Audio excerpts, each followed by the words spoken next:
Et donc, je vous le disais, Benyamin Netanyahou qui récolterait plus de 30 sièges à la Knesset devant Yair Lapid, devant le sionisme religieux et le parti d'union de Benny Gantz. 62% des bulletins ont été dépouillés. Et donc, la surprise, c'est le sionisme religieux, Bezalel Smotrich et Itamar Ben-Gvir, qui atteignent un niveau jamais atteint en Israël. Et pour en parler, nous sommes en ligne à présent avec Avi Pazner, ancien ambassadeur de l'État d'Israël en France. Bonjour Avi. Bonjour Ilana, bonjour à vous. Et merci beaucoup d'être avec nous ce matin sur Radio J. Alors on souhaitait vous entendre, Avi, votre première réaction. On les attendait ces élections quand même, il faut le préciser, les 5e en moins de 4 ans. Alors on pensait que les Israéliens allaient se lasser et pourtant le taux de participation est assez élevé quand même. Plus de 71% des Israéliens ont voté. C'est le signe aussi peut-être que les Israéliens souhaitent enfin avoir un gouvernement stable et sûr et sérieux. Oui, Ilana, à mon avis, c'est clair, c'est pas seulement le taux de participation qui est extrêmement élevé et qui démontre que, contrairement à ce que l'on croyait, Israël, les Israéliens ne sont pas indifférents, ils sont profondément démocratiques et sont allés voter en masse, justement pour briser ce cercle d'élections sans résultat. Et cette fois-ci, il y a un résultat très clair.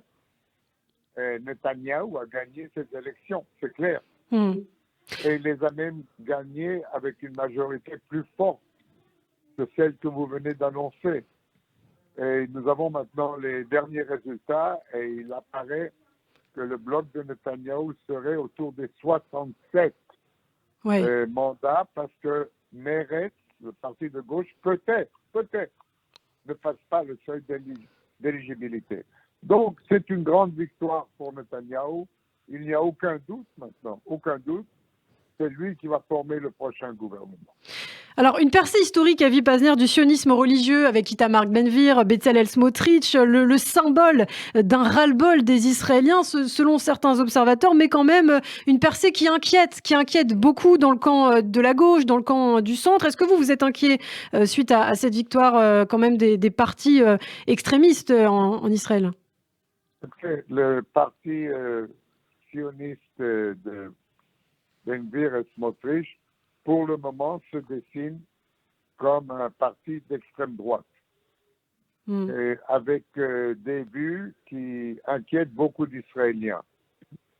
On a vu souvent que quand un parti est élu et qu'il arrive au pouvoir, il se modère. Et j'espère que cela sera le cas parce que pour le moment, je reçois, comme je vous l'ai dit, je fais beaucoup d'interviews avec les médias européens. Et il y a une extrême inquiétude en Europe. Je m'imagine en Amérique encore, mais en Amérique, il fait encore nuit, donc je n'ai pas encore eu l'occasion de leur parler. Mais il y a une extrême inquiétude à l'égard d'une possible participation de ce parti à un gouvernement israélien. Et il faut voir si vraiment il y a une participation de ce parti, parce que premièrement, ce sont deux partis qui se sont réunis. Il y a un parti plus modéré dedans, le parti de Smotrich, et il y a le parti de Ben-Gvir, qui est plus à droite. Et c'est possible que seulement un de ces partis fasse partie du gouvernement. Et c'est possible aussi que Benyamin Netanyahou, maintenant qu'il a une victoire claire et nette, se tourne vers un parti du centre et propose à un parti du centre d'entrer dans le gouvernement. Alors c'est un vrai bouleversement pour l'État d'Israël. En revanche, ce qu'on peut dire, c'est que le Parti travailliste, le Meretz, ont du mal à franchir le seuil d'éligibilité, des scores très bas. Alors on attend encore les résultats définitifs, mais le Meretz, en tout cas, ne devrait pas, lui, faire partie de la Knesset, comme les partis arabes d'ailleurs. Qu'est-ce que ça représente quand même pour l'État d'Israël, cette chute des partis de gauche en Israël, sachant quand même que la gauche israélienne, c'est celle qui a fondé l'État d'Israël? Oui, eh bien, les temps ont changé. Et c'est la démographie qui parle. Comme vous le savez, les orthodoxes ont de très grandes familles. Quand vous avez ça depuis 70 ans, alors évidemment, ça se traduit aussi en vote, en fin de compte. Mais il y a aussi eu des erreurs dans le centre-gauche israélien, des erreurs. Yair Lapid, au lieu de bloc avec le Parti travailliste et le Meretz a voulu avoir un parti, Yeshatid, son parti, il a voulu avoir un grand parti. Oui. Alors, il a maintenant un grand parti, mais il n'a pas de bloc. À mon avis, il a fait une grosse erreur ici en ne cultivant pas ses alliés, en faisant une campagne agressive qui a pris des voix justement à la gauche. Et aujourd'hui, il est possible, c'est pas encore sûr, on attend les résultats finaux, mais c'est possible que Meretz ne soit pas représenté à la prochaine Knesset, ce qui renforce encore de plus la position de Benjamin Netanyahou.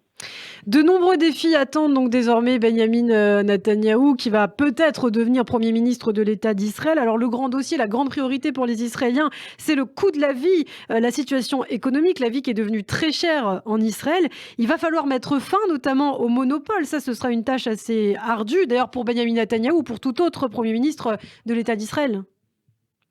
Absolument, vous avez raison.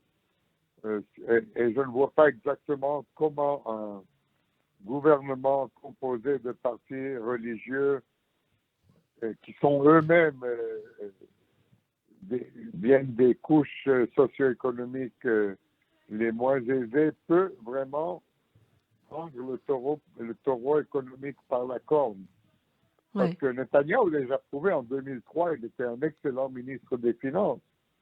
Mais il a alors proposé un programme d'austérité pendant 1 an et 2. Et les Israéliens ont beaucoup souffert jusqu'à ce qu'il y ait une situation meilleure. Maintenant, je ne sais pas si avec un gouvernement, mettons qu'il compose un gouvernement avec la droite, l'extrême droite et les partis orthodoxes, je ne crois pas qu'il puisse se permettre de faire une politique comme il a fait en 2003. Ça va être beaucoup plus difficile pour lui. Et c'est pour ça peut-être qu'encore une fois, je vous le dis, il est possible que Netanyahou, une fois assuré de sa victoire, et moi je vous dis clairement sa victoire est assurée, une fois assuré de sa victoire, peut se tourner vers un parti du centre, comme par exemple le parti de Gantz ou un autre parti, et leur proposer de joindre le gouvernement et alors pouvoir travailler avec les mains plus libres pour faire ce qu'il faut vraiment faire pour le bien et le futur de l'État d'Israël. Eh bien, merci en tout cas pour toutes ces précisions, Avi Pazner. Je crois que d'autres interviews vous attendent dans cette matinée, en tout cas très électorale. On suivra en tout cas tous ces développements. Merci beaucoup, Avi Pazner. À très bientôt. Radio J.